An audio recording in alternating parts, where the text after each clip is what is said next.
Man, it's been really tough. What I do feel it's not enough. Cause life can give. You're locked in with Atlanta's hottest hip hop station. The Hype 87.3. That's right. It is your girl, TampaMystic, and we are live right here in ATL on the Hype 87.3. And today, look at this beautiful young lady, Danielle Hutchins. I'm so glad that we're able to do this in person. I know, because the last time we did over the phone. Yeah, which is cool, but there's nothing like catching an in-person vibe and energy. For sure, for sure. Yeah, so thank you for being here today. Thank you. She came over the river and through the woods, you know, from Augusta to see your girl. Absolutely. So we're just going to start right here. For people who are just discovering you today through this interview, who is Danielle Hutchins in your own words? Danielle Hutchins is an inspirational singer. I love seeing people win. You know, I think that when you are a person, if you've been down for so long and you finally start to come up, it's just always good to help people and see them win. So I love seeing people win. I do too. And it takes the special right people, because not everybody has that type of mentality. You know, some people want to see you not win. So shout out to you. That's why God's always blessing you, right? Man, you blessed me today. I ain't going to tell them what you blessed me with, but you know. Listen, I believe in paying stuff forward when I can, you know, absolutely. So growing up in Augusta, Georgia, you're still calling it home? It is home. Augusta will always be home. Absolutely. How did your hometown energy influence your music, your grind, everything about you? Well, because my mom, she sung in the choir, so I always used to see her Sunday mornings. Okay. Singing in the choir, and my dad, he would be ushering sometimes. Okay. So they actually influenced a lot of my childhood growing up, especially when they forced me to be in the choir. They was just like, nah, you got to do something. You can't just come to church, sit down and sleep, you know. So they was just like, you got to either be in the usher ward, you got to do some finance, or you got to do something. So I decided to sing in the choir. Did you fall in love with it? I fell in love with it. It was my early stages of the introduction of who I am today. Yeah. I think a lot of artists, they miss that. They don't have that foundation anymore. Absolutely. Yeah. So was there a point in time where you started doing secular music as well, outside of the church? Yes. Yeah, I actually wanted to do secular music before I did inspirational music. I'm like, bro, but I don't know. I will say secular on the neo soul side. Understood. Yeah. Okay. So not no Meg the Stallion, you know what I'm saying? No shade, but yeah. No shade. That's just not my thing. Yeah. No, I get it. Yeah. Completely understand. How did your family feel about the transition and doing stuff more on the secular side? My mom was definitely happy, because she was just like, what you do for Christ will last. And then she was just like, she will always call me, give me speeches and stuff like that. So I'm just glad I finally switched. But then, I mean, when I first started doing inspirational music, it was still questionable. She really didn't understand. She's just like, well, you're not saying Jesus or God, so how is it, gospel or inspirational? And I had to kind of, tell her, give her that understanding. Like, even though I'm not saying God or I'm not saying Jesus, it still is inspirational Christian music. Yes. Because whether you know it or not, people can feel you through music. So, agree. And like I tell people all the time, being a Christian and loving the Lord will always be the foundation of it. But I felt like with him, our relationship, it is more inspirational. And then, like, when I do like interviews like this, I can, like, hey, I love the Lord and stuff like that. Yeah, absolutely. And I mean, it's almost like through your music, you could be talking in scripture, which doesn't necessarily always mean that you have to say the Lord or Jesus or God or anything like that. But people, like you said, they're going to catch the vibe. They're going to feel it. Yeah. The right people, you know, are going to understand. You know what's funny? Yeah, it's so funny hearing people's views of my music, because I've had a few funny instances, and like this is one. She told me, she was like, man, Shooting Star is my favorite song. She was like, I was just be in the car smoking blunts and just listening to like, girl, glad I could inspire you. Right. I mean, for me, who am I to judge? I'm like, girl, if that's what you do, hey, That is facts. I love it.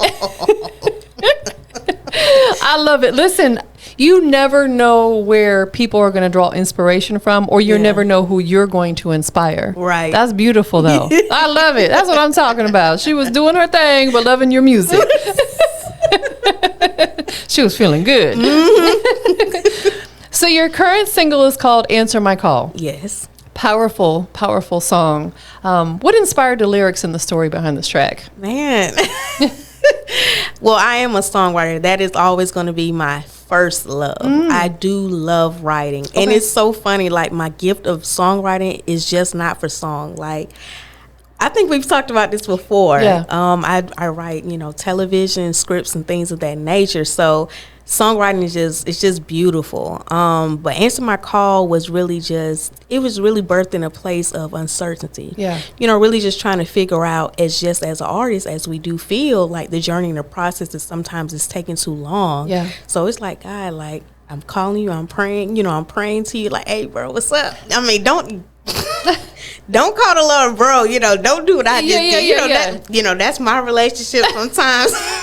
Nothing wrong with it. There's nothing wrong, but that is where Answer My Call has birthed from, and it is a very inspirational track because I want not only creatives to understand it, but also people who are looking for that next level of where they're trying to go in life. Yes, 100%, and I feel like people need to hear that because there are people who are lost out here. Yeah, they're lost. Not that they want to be; they're trying to find their way, and they're trying to figure it out. Trying to figure it out. I need you to answer my call. Because especially just with everything going in the world right now, it's just very uncertain. Yes, absolutely. So who produced that particular record? Faro Jaros. Shout out to Faro Jaro. That's the homie, man.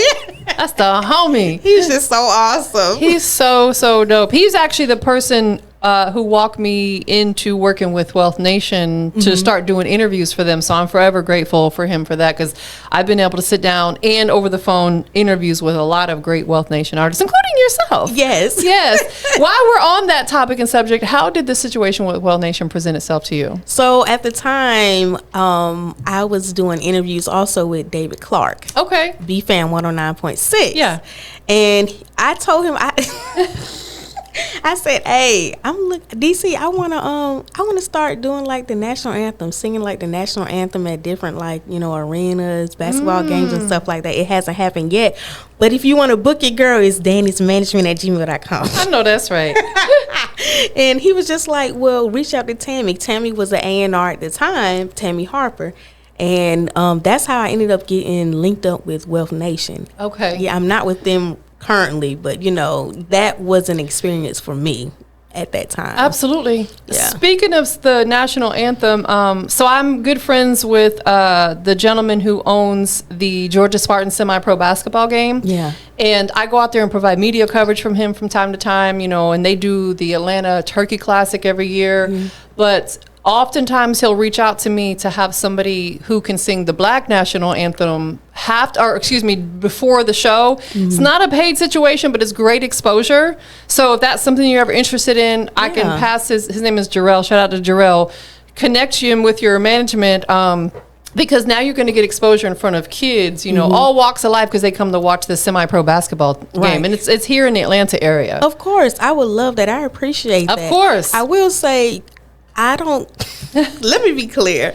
I think a lot of people miss out on opportunities because they want money, and not all opportunities are money. You know what I'm saying? People sometimes they don't see past what God is trying to do, and He might be trying to answer your call right then, but you trying to get the money, and that ain't it right there. That is facts. Because to speak on that, like when I go do media for him, I do it for free because I've met a lot of people there who later on became a client of mine. Right. You know what I'm saying? So it's dope. like I don't always look at the money like, listen, the money will come when the time is right. You're right. Putting ourselves in them positions in front of the right people can be that exposure that could potentially lead to a paid booking. And having the right heart. Yes, it makes a difference. It makes a difference. So I'll absolutely make sure I make that connection for you because he does games. He does stuff like I said every year for Thanksgiving. The mayor is usually there. Like he does a lot. So it'd be a great networking opportunity for you as well. I appreciate that. Because I brought someone out last year who sang the national anthem. So, he probably will ask me again this year during Thanksgiving. Shout out to Jarrell. Shout out to Jarrell. So you've been singing pretty much Your whole life. Yes. But you've been professionally doing it since about, what, 2011? Somewhere in there? Yep. Okay. Since 2011, since I moved to Minnesota. It was really Minnesota was an entire experience. So I was only really supposed to be there for college. Yeah. But I ended up getting dropped out in 2012 because I couldn't, afford to pay for Sure.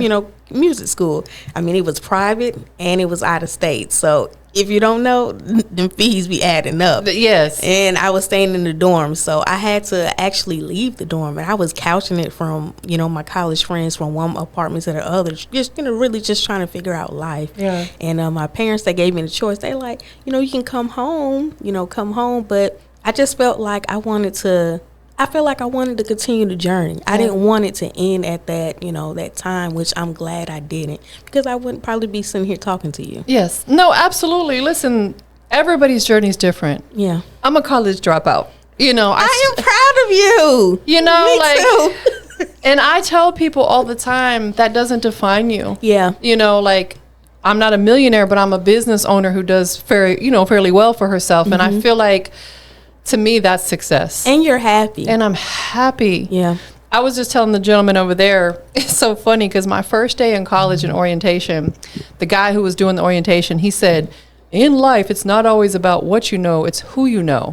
I said, well, if it's not about what I know, why am I sitting here? Let me go out and network and meet some people. Yeah. And I just had my son literally right before I started. I had my son in April and I started college in July or somewhere. I can't remember. That was 30-something years ago, a long time ago. I couldn't handle it because I was working, raising my son by myself and trying to go to college. And I'm like, well, I can't stop working and I can't not have my son. Right. Got to eliminate going to college. Yeah. And I never went back and I'm cool with that. Right. Yeah. So what made you decide back in 2011? Was it that whole experience that made you just step up and start taking this like really seriously? Well, I feel like before I even transitioned to Minnesota, I was already taking it seriously. Yeah. Because I was, I was with my high school sweetheart at the time, and he was just like, stay here in Georgia, and we can make a life for ourselves. But Aww. when I look back at that, you're young. Yes. You want to enjoy life, and I don't never want to feel like I'm down in people, especially women when it comes to, having kids early. But I feel like if I would have missed out on life and other things. I feel like it would have probably came way later. Yes. So I just wanted to enjoy my life and enjoy the journey, and I'm glad I did end up. I feel like God was giving me a choice. You can go to Minnesota, chase your dreams, or you can stay here. And I chose to chase my dreams. I feel like that's the best choice. Yeah. Because there's nothing wrong with starting the family situation later in life. Nothing wrong with that. My son I just spoke of, he's 31 now. He's married, but they haven't started a family yet. And he just told me the other day that they're having a house built that's going to be their family home because they're wanting to start a family. He'll be 32, 33, so will she by the time they start. Nothing wrong with that. Yeah. You don't have to start at 18 years old. Go live life, girl. Yes, enjoy it. Yes. It's so crazy. Even when I hear, young people, they talk about, I'm just going to stay here and do college. I'm just like, it's a world outside of Georgia. Like, travel. Go out of state if you can. If you can't, I understand. But if you can, enjoy life. Do it while you're young, because I promise you, the older you get, the more you want to be at home. That's facts. That's facts, though. Like, at my big age, I'm 51 now. I don't have a desire to be out there moving around like that. So trust me, do it while you're young and you have the energy, because you ain't gonna want to do it when you get older. Some people may, but I would say the majority want to be at home. That's my safe space. It's so funny. My coworker, he was just like, Danielle, do you want to come to Drink and Drown? No. What? Like, Drink and Drown? Like, dude, I have to work. I'm focused on my goals and stuff. I don't have time for stuff like that. Drink and drown. Maybe when I was 21. Yes. Like, I don't even drink anymore because my body couldn't handle it. I can't recoup and bounce back like I used to. I'd be like hungover for like 3 days. I'm like, I'm good. This is not fun anymore. It's not fun. At all. So do it while you're young. So what era of music would you say had the biggest impact on you, like musically and personally? That's so hard. Because there's so many good eras of music out there. So many good eras. So that's really, really okay. So I don't think it's the 80s with Queen Latifah. I don't think that's the 80s. I'm not really sure. I don't know. It could be late 80s, early 90s, I'm thinking. When she really was thriving and popping. I would say probably like late 80s, early 90s. And that was a great era of music. It was. Especially for R&B. Mm-hmm. That 90s R&B. Look, you finna go somewhere. You finna go to a whole nother place. Girl. Yeah, so that really did inspire me. I just really loved how women were stepping up. Yes. And they were rapping and doing their thing and still being, feminine, you know what I'm saying, at the time. So I think that was really, really dope, something very much so inspiring. And then, Mary, Kiara, Sheer, they're always going to be like the foundation. I love their music. I feel like they have taken, gospel music to a whole nother level, especially with like with Mary, especially their husband being Warren Campbell, with Erica Campbell's husband. Yeah. He samples samples so many people, records, back in the day. So like their music is like really dope. I agree. And then the samples, they're just timeless. Yeah. It's just timeless music. It'll never get old. Never, ever get old. Is that the type of legacy that you're working on through your music, is just having that timeless music that people will listen to 50 years from now and be like, man, this feels good? Yes. I feel like even though like I am still like dropping music, me and Farrah, we're still in the studio. Yeah. And I'm trying to always figure out, I'm trying to do next level stuff, if that makes sense, as an artist.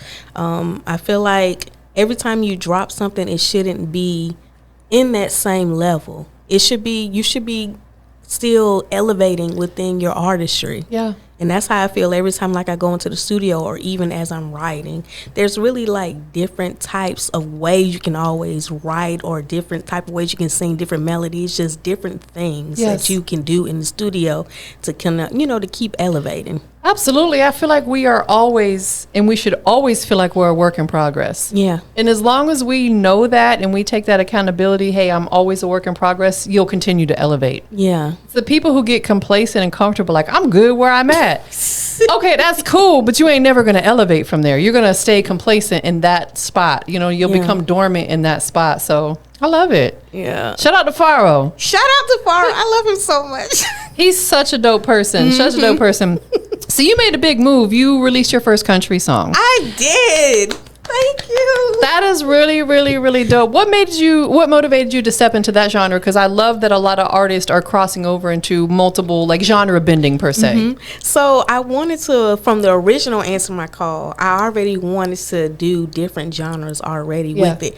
But because you're an independent artist, the money comes out of your budget, of what you're trying to do. So I can only focus on one thing right now. So it was country, because Beyonce's doing country. Everybody is doing country. So it seems like that is the move right now. Yes. You know what I'm saying? So I wanted to make a country song out of Answer My Call. And it's funny because when you listen to it, it's nothing like the original song, even lyric-wise. It's just different. And then, on this one, majority of everything is live. Okay. Okay. Live organ player. I had a live a live guitar, electric guitar, and then a live bass, drums.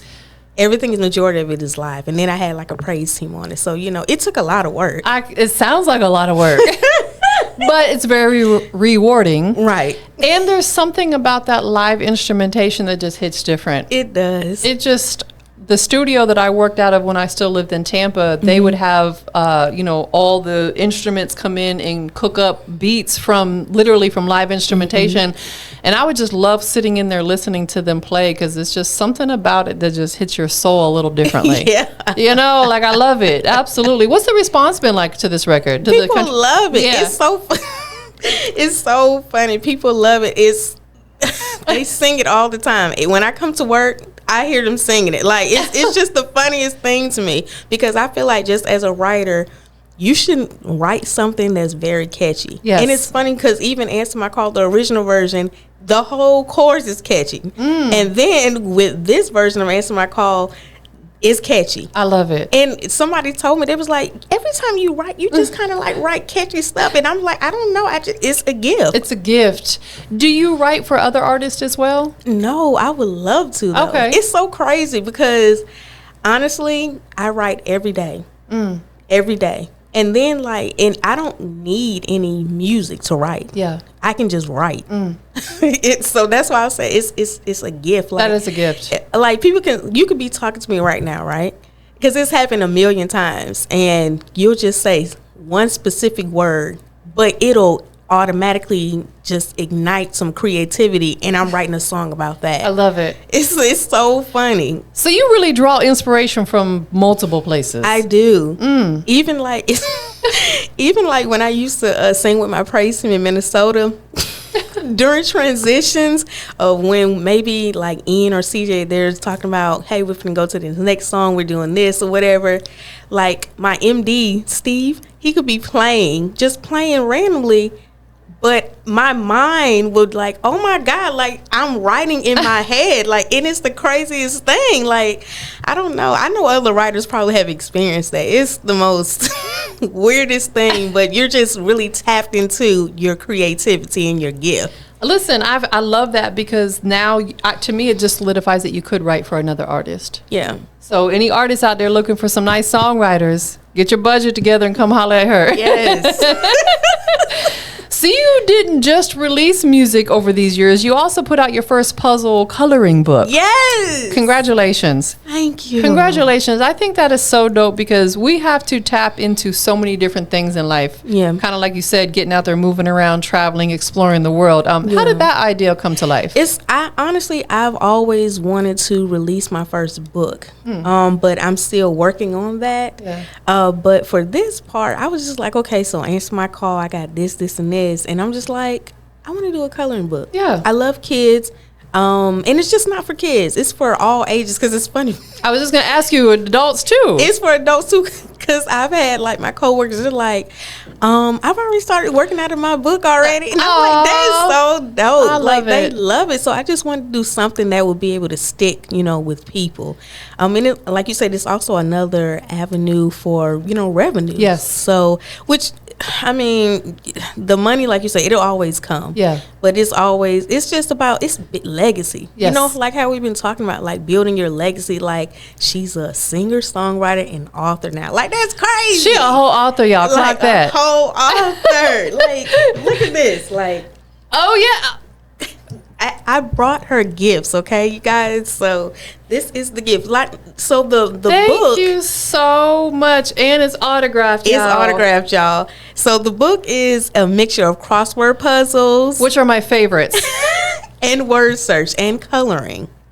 So it's a mixture of like 3 things in one. You just touched my heart with this because on my phone, the apps that I have, the only games I play are stuff like this. That is so dope. Because I've never been diagnosed with ADHD, but I feel like I got a slick little... So stuff like this helps keep me focused. That is awesome. And keeps my mind off of other stuff. So yeah, all the apps on my phone game-wise are word searches, word puzzles, things like that. Thank you. So it'll Of definitely go to course. use. So where can people purchase it? you can purchase this at Barnes & Nobles, or you can purchase it at Amazon. This is so beautiful. And if you guys want to actually, because if you purchase this from Amazon or Barnes & Nobles, I mean, I'm not going to be able to sign it. But if you guys want to pre-order it, I'll go ahead and order it, sign it for you guys, and I'll send it off to you. Yeah, you need that autograph copy.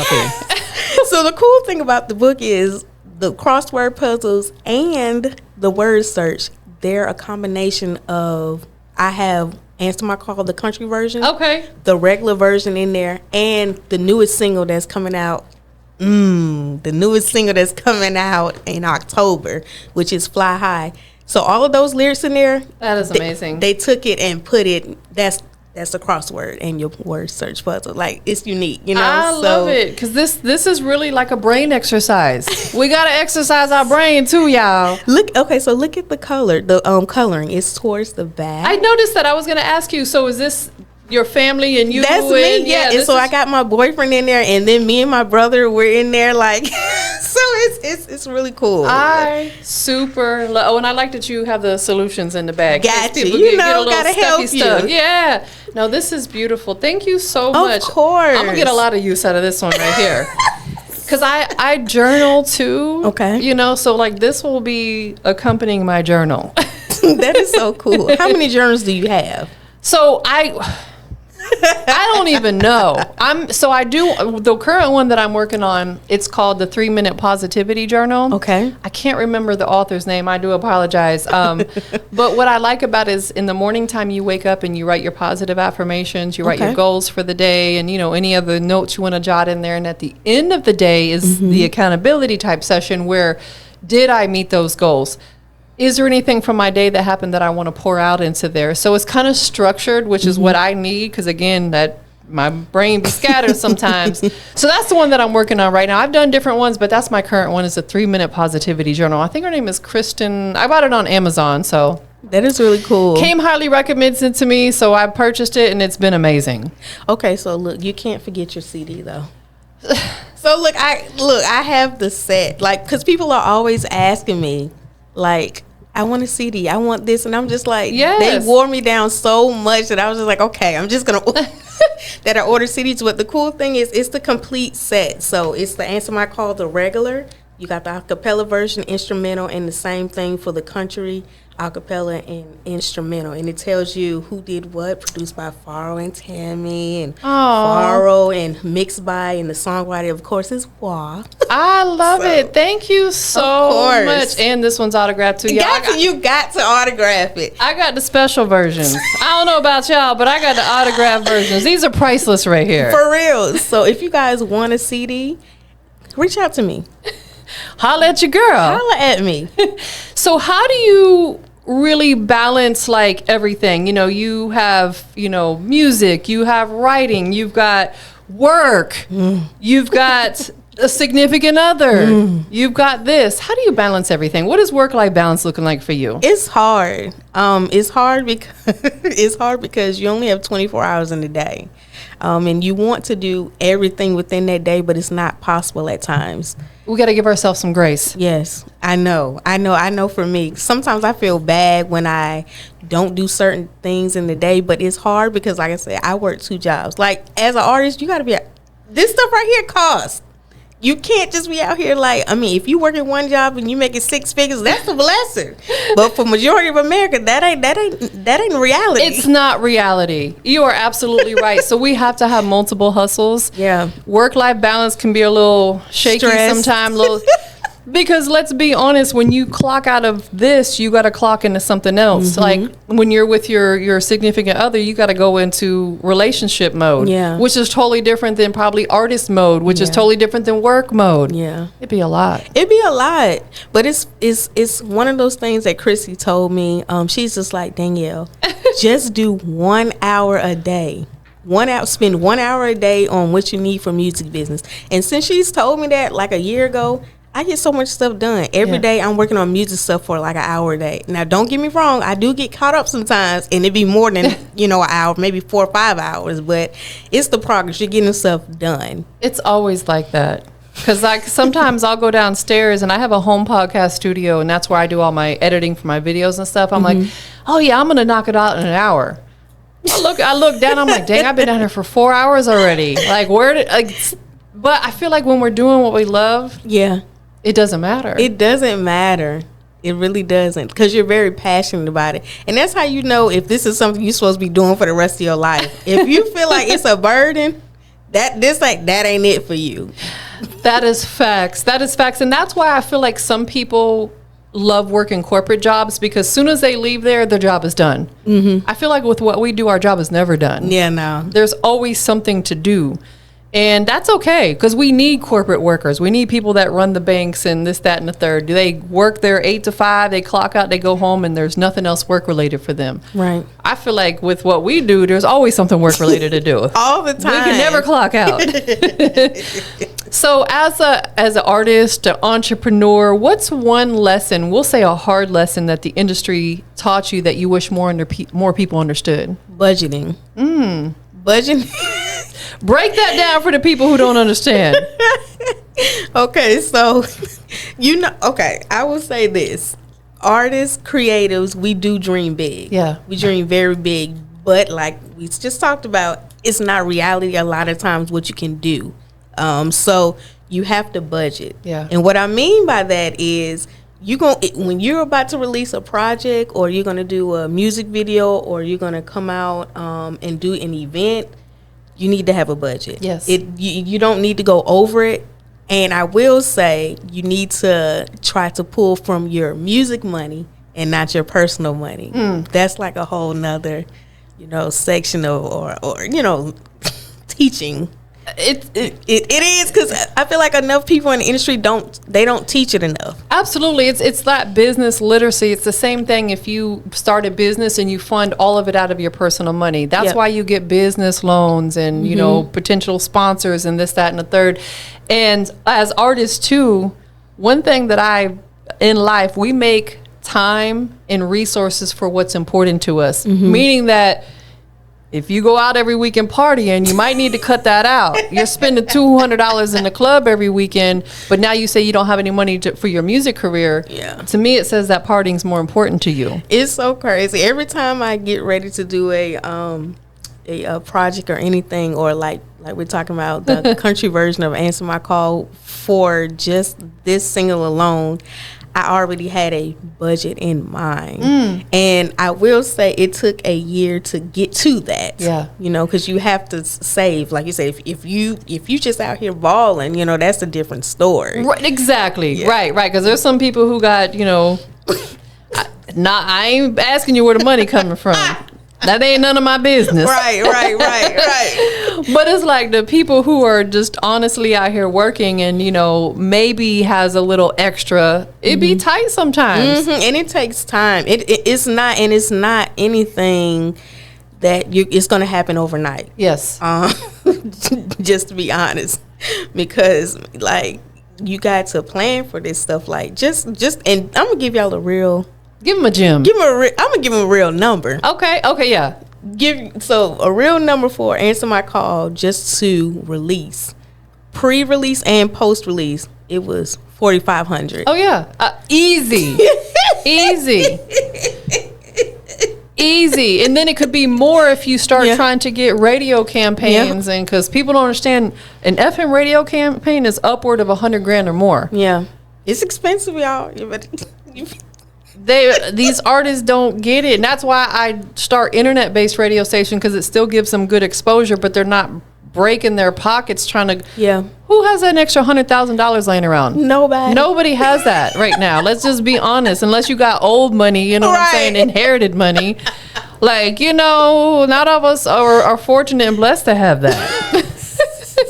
Then this. For $4,500, it took a year to get to that. Yeah, it's a very expensive business. Yeah, but again, when it's something you love, you get excited about those. Even if it's a small step. Yeah, you get excited about it because it's something that you love. It's your passion. Right. Do you feel like you're working on and creating your legacy through music? Yeah, I am. And let me just say this, even before we move on. Okay, so you guys, even though you're going to spend $4,500 or more on your budget of what you're doing, but money always comes. Like, you're able to recoup that money with like product, like with CDs and books. You get that back every time. And I don't think a lot of people, they don't get it. They're not, I don't know, like every single time. That's why it's important to have multiple hustles. You can't just do one thing out here, because it's like, when you're having to spend a lot of money over here, this is what's helping fund this other business venture that you put in place. So, don't have just one thing going on. You gotta have multiple things going on. Would you say that how you define success now has changed from, we'll say, back in 2011? Of course. I think if you have not come to that realization yet, then you're not growing as an artist. Yeah. Like, something's wrong.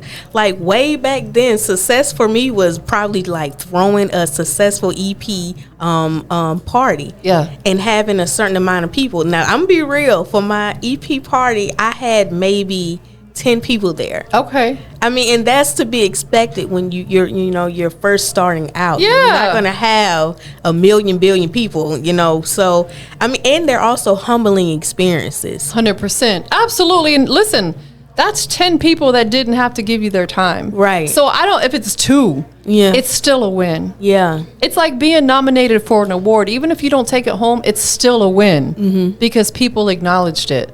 Yeah. Most definitely. You know what I do every time, like when I was done with pre-release for Answer My Call, the country version, every time like I'm done and I hit a milestone, I promise you I go get a steak. I get Cold Stone. Like, I actually treat myself because, like, I'm on a budget. You know what I'm saying? You have to. So I'm celebrating myself. You know what I'm saying? I feel like we should be doing that more often. Not like crazy, but we should celebrate. Like, right now, my weekly celebration is when I leave here, I go get my cheat meal. And I look forward to that every week because every other day of the week right now, I'm on a very tight calorie deficit, healthy eating type situation. But Saturday, I just let it all go. What is a cheat meal? So it depends, like, and it's not anything crazy. Like, I might do like some Chipotle. Okay. Yeah, okay. Or some birria tacos. Okay. Like, I don't do McDonald's. I probably haven't had McDonald's in over 20 years. That's like, good. So I still try to keep it somewhat healthy, but it's probably a lot higher in calories than I need to be consuming, but I consider that my cheat meal. That is really good, though. I mean, you acting like you around here eating fried chicken. Oh, yeah, none of that. Okay, yes. Because here's the whole thing. At my big age. Why you keep saying my big age? Because most of the people that I sit down with, they're like young enough to be my child. Like, just being honest. I'm in my 50s, so it's like, as I've gotten older, my digestive system just doesn't cooperate like it used to. Like, a lot of stuff will upset my stomach that I could eat the crap out of when I was younger. Yeah. So now I'm just mindful of it. That's really true. Because even in my earlier 20s, I'm in my earlier 30s, y'all. So don't even play me, okay? When I was in college, like, I don't know what it was, but my stomach lining was messed up so bad. Like, I had to go to the hospital. They didn't know what was the cause of it. So they put me on like 4 medications, but I didn't take them. I'm sorry. It just naturally went away. And after that day, I completely stopped eating meat. And that's what we have to do, is we have to figure out what's causing it. Because I ended up finding out I had what was called gastritis, which is inflammation in my stomach. Never quite sure what it was, because oftentimes people get it from taking stuff like ibuprofen. Even though ibuprofen is an anti-inflammatory, overtaking it can cause inflammation, which I never took that. Never, ever. So I don't know. There was something that I was consuming that was irritating my stomach. So I just kind of by process of elimination got rid of a lot of things. And now I'm like on not a super strict diet, but pretty strict compared to what it was before. Our bodies are going to let us know. Yeah, they will. It'll shut you down. It'll shut you down. Because I was a whole hot mess. Because this went on for like 6-7 months. And man. Yes, it was. I don't even want to get into gross details, but I would be randomly vomiting, and it was just bad. Yeah. It was bad. I was feeling horrible, and I was like, this is not the way. I lost a lot of weight during that time, but not the way I wanted to. So we do have your song loaded up here and ready to go that we're going to check out. Before we do, anything else coming down the pipeline in the works that we need to know about? Because, you got the CDs. I got so much going on. Like, I just posted yesterday on IG and Facebook that I'm doing an Answer My Call water gun fight. Okay. So if y'all want to work, parents and the kids, y'all can come get to work. It's in Augusta, Georgia. It's in Augusta. But, if you want to work, you can come get it. That's so dope. Yeah, that's fun and interactive. I love that. And I'm gonna have food and beverages for the kids, because everybody, honestly, they're not fortunate enough to have food or eat more than one time a day. So I want to be one of those artists. Anytime you come to my event, I'm gonna feed you. Make sure that you're good. You're gonna fill your belly up. Take it off. because I'm not taking it back to the house. When is the event? It's Saturday, September 6th. Okay, Saturday, September 6th in Augusta. What time? It's from 6 p.m. to 8 p.m. It's at Peloton Park That in is Augusta, super Georgia. dope. And I will say, parents, there will be security there, okay? That's what I'm talking about. Because you're dealing with kids. You just want to make sure that everybody Everybody feels is safe. Yeah. Absolutely. So let's get into the record. Before we do that, anybody that wants to follow you on your socials, where can they keep up with you? You can follow me on IG at I am Danielle Hutchins 6, and then on Facebook Danielle Tamika Hutchins, and then if you want to follow me on YouTube, it's Danielle Hutchins, and then TikTok, it's Danielle Tamika Hutchins. It's so funny. She goes by the government name. Right. The government name. I love it. But think about a lot of singers do. Mm-hmm. Or I don't know so much now, but back in the day, a lot of the greats went by their government name, or at least a portion of the government name. Dang, I feel special. Yeah, girl. She a superstar, y'all. Who do you want to give thanks to for supporting you and loving you? Man, first of all, I want to give thanks to my parents. I want to give thanks to them. I want to give thanks to my sisters and my brother, and of course, my man. And thanks to God, I'm just able. And thanks to you. Thank you for having me. Of course. Listen, your energy is just chef's kiss. It's so beautiful. But I love people, so that's the thing. Makes the difference. Yeah, it makes that difference. Because there are some people, boy, look at here. No shade, but a whole lot of shade. It'd be difficult because their energy be off. And it throws my energy off. And I'm just like, oh my gosh, what did I get myself into? But I love y'all though. So definitely shout out to you. Thank you for being here today. Thank you for bringing the beautiful gifts to me, your beautiful energy. Yes. But we're about to get into this record, if you can introduce it for us. It's Answer My Call by Danielle Hutchins. Y'all stay tuned for it.